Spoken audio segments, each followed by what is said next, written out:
সবাইকে শুভ সকাল। কেমন আছেন সবাই? আশা করি ভালো আছেন। আমরাও ভালো আছি। চলে আসলাম একটা নতুন দিনের নতুন ব্লগ আপনাদের সাথে শেয়ার করব।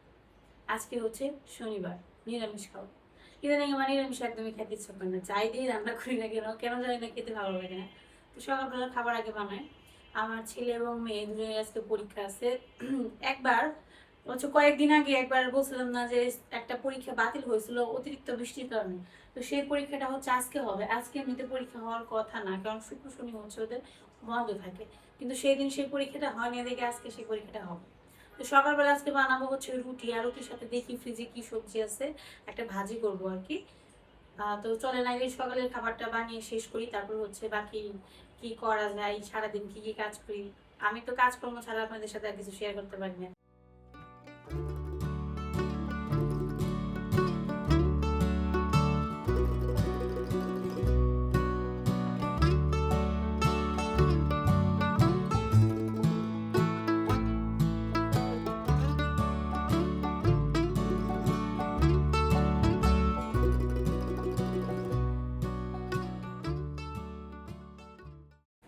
ফ্রিজে আছে হচ্ছে পটল, আর গতকালকে হচ্ছে পাট শাক আনছে সারা বাবা।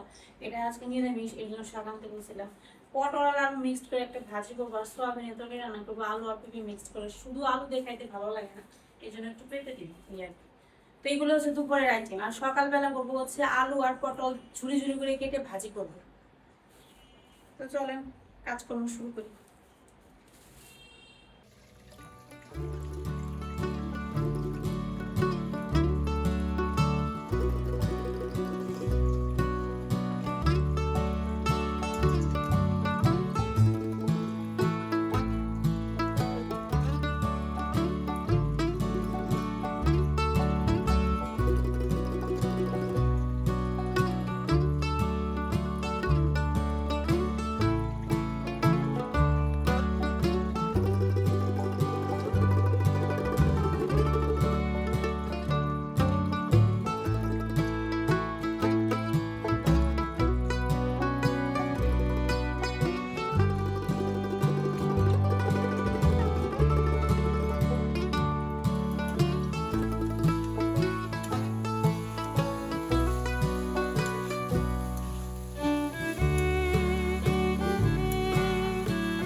আগে হচ্ছে ভাজিটা বসিয়ে আসলাম, আর এদিকে হচ্ছে রুটি বানাবো। ভাজি রান্না হতে হতে রুটি অর্ধেক বানানো হয়ে যাবে। আর ওইদিকে সারা বাবাকে দায়িত্ব দিছি ঈশানকে ঘুম থেকে তোলার জন্য। ওর হচ্ছে 8টা থেকে পরীক্ষা শুরু। পরীক্ষা না থাকলে স্কুল শুরু হয় আরও সকালবেলা, সকাল 7টা থেকে ঘুম থেকে তুলতে হয়, 8টা 20 থেকে ক্লাস শুরু হয়। আর এখন হচ্ছে পরীক্ষাও সেমভাবে দিছে, 8টা থেকে শুরু। আসলে বাচ্চাদেরকে একটু বেলা করে স্কুল প্লাস হচ্ছে পরীক্ষা দিলে কিন্তু সুবিধা হয়, কারণ ওদের আসলে ঘুম থেকে তোলাটা কষ্ট হয়ে যায়। আর রাতে সহজে ঘুমাইতে চায় না। প্রতিদিনই চেষ্টা করি তাড়াতাড়ি ঘুম পাড়াবো, কিন্তু সহজে ঘুমাইতেই চায় না। অভ্যাসটা পরিবর্তন করাটা একটু কঠিন হয়ে গেছে আসলে বর্তমানে। তারপরেও উঠাই, অনেক কষ্ট হয়, কিন্তু বাচ্চাদের সকালে উঠানোর অভ্যাস করাটাও ঠিক, এটাও জানি। কিন্তু তারপরেও দেখা যায় যে একটু দেরি হইলে আর একটু সুবিধা হয়। যেমন সারার পরীক্ষাটা সকাল 11টা থেকে, ও ঘুম থেকে উঠে টিউশন দিয়ে স্নান দান করে সুন্দর মতো পরীক্ষা দিতে যেতে পারে। কিন্তু টিউশনেরটা ওই রকম হয় না, ওর ঘুম থেকে তুলতে দেরি হয়ে যায়, সকালবেলা আর পড়তেই পারে না বেচারা। তো এদিকে হচ্ছে রুটি দেখেন অর্ধেক বানানো হয়ে গেছে, আর ভাজিটা এই যে নামালাম। কালো জিরা ফোড়ন দিয়ে শুধু ভাজি করছি, যেহেতু আজকে নিরামিষ, পেঁয়াজ টেয়াজ দিতে পারবো না। ফ্রিজে যা ছিল ভাবলাম ওইটা দিয়ে করি, রুটির সাথে যে কোনো ভাজি হলেই খেতে ভালো লাগে।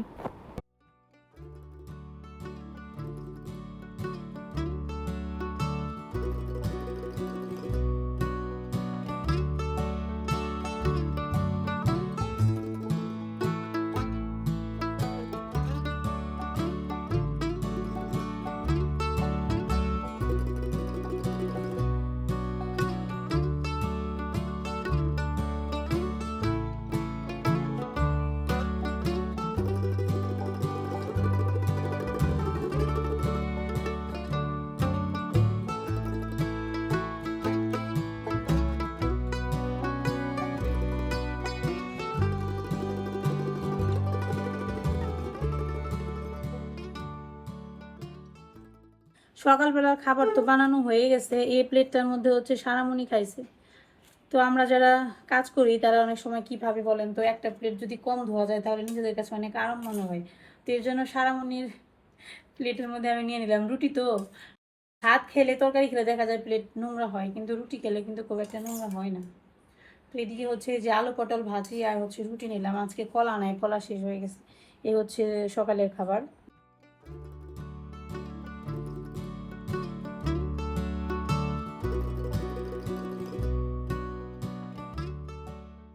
রুটি বানাইতে বানাইতে কোমরের অবস্থা খারাপ হয়ে গেছে। টেবিলের মধ্যে রেখে দাঁড়ায় দাঁড়ায় বানাই, অনেক সময় লাগে। রুটি বানাইতে অনেক সময় লাগে, এর জন্য রুটি বানাইতে ইচ্ছা করে না, কিন্তু রুটি তো খাইতে হয়। প্রয়োজনের তাগিদে খাইতে হয়। সানা সারা খাইতে পছন্দ করে। রুটি বানাইতে অনেকটা সময় লাগে, সকালবেলা অনেক সময় লাগে।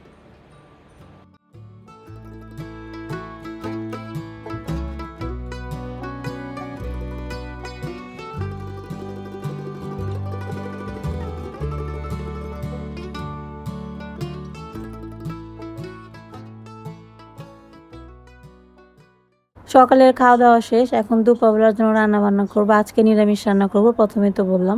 তো আজকে রান্না করব সয়াবিনের তরকারি। এই সয়াবিনের তরকারির রেসিপিটা একজন দিদি আমার কাছে চাইছিল, তো আজকে রান্না করতেছি, ভাবলাম রেসিপিটা ভিডিও করি।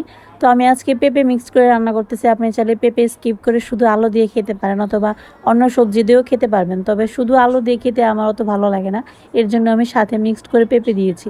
আর এদিকে হচ্ছে পটল ভাজা করব, তাই পটলটা কেটে নিয়েছি। আর পাট শাক আনছে গতকালকে রাতের বেলা, ওইটা বেছে বুছে ধুয়ে নিতেছি। তো একজন আমাকে জিজ্ঞাসা করছিল যে আমি সবজি কাটি কি চাকু ব্যবহার করে, না আমি চাকু ব্যবহার করতে পারি না, আমি বটি দিয়েই কাটি। বটি দিয়েই ভালো কাটতে পারি, চাকু দিয়ে কাটতে পারি না।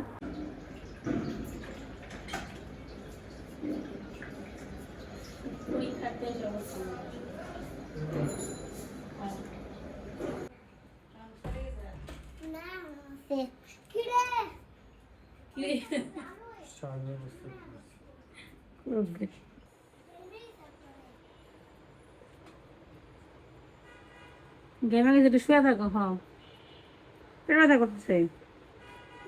সকালে রুটি খাওয়াইছি।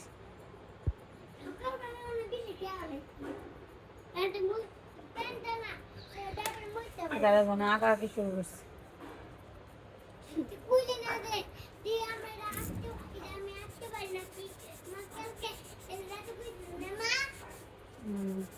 এবার রান্না শুরু করব। প্রথমে হচ্ছে শাকটা ভাজি করে ফেলছি, অল্প একটু শাক হয়েছে। এখন মানে দিন দিন শাকের মুঠা বলেন বা কোনো কিছু যেগুলো মুঠা হিসেবে বিক্রিও করা হয়, সেগুলোর পরিমাণ এত কমিয়ে দিতেছে। আগে এক মুঠা শাক দিয়ে খাওয়া যাইতো, এখন এক মুঠা শাক আনলে মনে হয় যে এক মুঠা একজনের জন্যই হবে, এরকমভাবে আর কি মুঠাটা ওরা তৈরি করে। তো যেহেতু এখন পাটের সিজন, তবে পাট শাকের সিজন না, সেহেতু শাকের দামও অনেক বেশি। এক মুঠো শাক নিয়েছে 30 টাকা, সেই শাক দিয়ে মনে হয় 3জন মানুষ খাওয়া সম্ভব না। 30 টাকা খরচ করে শাক খেয়ে সেই শাক 3জনে খাওয়া যায় না। আর এদিকে সয়াবিনের তরকারি করার জন্য প্রথমে সয়াবিনটা আমি সেদ্ধ করে নিয়েছি। আপনারা চাইলে সেদ্ধ না করে এটাকে ঠান্ডা জলে ভিজিয়ে রেখে তারপর রান্না করতে পারবেন, তবে সেদ্ধ করলে একটু বেশি নরম হয়, এর জন্য সেদ্ধ করে রান্না করি। এরপর হচ্ছে এর মধ্যে হলুদ আর লবণ আর একটু তেল মাখিয়ে তারপর হচ্ছে ভেজে নিতে হবে একটু সময় নিয়ে। আর সয়াবিন রান্না করতে গেলে একটু তেলের পরিমাণ বেশি খরচ হয়, কারণ এটা প্রচুর পরিমাণে তেল খায়। এরপর হচ্ছে সয়াবিনটা ভেজে তুলে নিয়ে এর মধ্যে একটু জিরে ফোড়ন দিয়ে আলু আর পেঁপে দিলাম। এখন আলু আর পেঁপেটাকে একটু ভাজা ভাজা করে এর মধ্যে মশলা দিলাম। যেহেতু আজকে নিরামিষ, এর জন্য আমি এখানে জিরে, ধনিয়া, রাঁধুনি, মৌরি, বিভিন্ন রকমের যে গোটা মশলাগুলো থাকে সব কিছু একসাথে বেটে নিয়েছি, ওই মশলাটা এর মধ্যে ব্যবহার করলাম। আপনারা যদি নিরামিষের দিন রান্না না করেন তাহলে হচ্ছে পেঁয়াজ, রসুন, আদা বাটাও ব্যবহার করতে পারবেন। তারপর মশলা সহ সয়াবিনটাকে সুন্দর মতো কষিয়ে একটু হলুদ মরিচের গুঁড়া দিয়ে পরিমাণ মতো জল দিয়ে দিলাম। তারপর হচ্ছে এর মধ্যে নেক্সট যে মশলা সেটা হচ্ছে গরম মশলা আর হচ্ছে জিরে গুঁড়া, এই দুটো মশলা দিয়েই রান্না কমপ্লিট। তো এইভাবে আমি সয়াবিনের তরকারিটা রান্না করি। আপনারা অন্যভাবেও করতে পারেন, যেভাবে মাংস রান্না করবেন সেইভাবে সয়াবিনের তরকারিও রান্না করে খেতে পারবেন। তবে এইভাবে যে করেছি এতে কিন্তু খারাপ লাগেনি, খুব ভালো হয়। নিরামিষের মধ্যে এই রেসিপিটা খুব ভালো হয় খেতে।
সয়াবিনের তরকারিটা কেমন হয়েছিল খাইতে? সেই সত্যি কিন্তু আমার কাছে ভালো লাগছে আলু আর পেঁপেতে, তাই না? আমারও ভালো লাগছে। খুব স্বাদ হয়েছে তরকারিটা। হুম।